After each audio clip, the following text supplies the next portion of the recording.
The scene: an idyllic household with no peculiarities. The cast: a traditional nuclear family, living characters from a Norman Rockwell piece. The parents make small talk as they all eat a breakfast of bacon and eggs. The children hurriedly scarf down the meal, eager for school.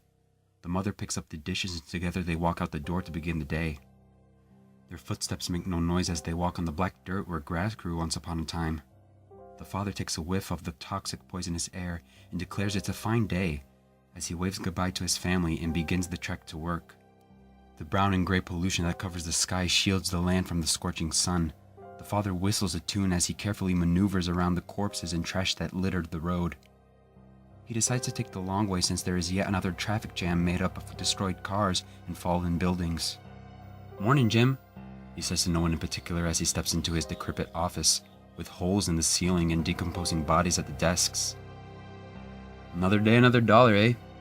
he says for the 5,789th time to his cubicle neighbor. He types on the broken keyboard for a few hours, despite the monitor having a cracked blank screen.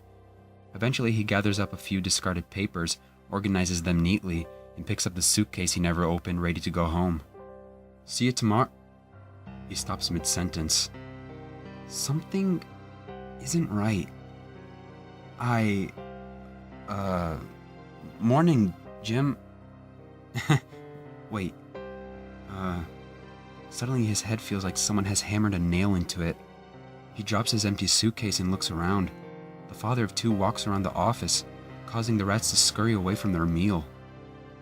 I don't feel very good. Something the wife cooked, maybe. A part of him knows there is no one here to talk to. Yet, such thoughts feel wrong.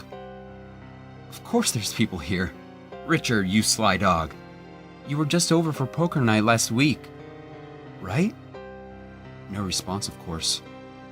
Yet, he has heard his friend speak millions of times before. Why, he wonders, is Richard and everyone so quiet today? I need to go home and lie down, maybe. Sorry, guys, don't let my episodes distract you.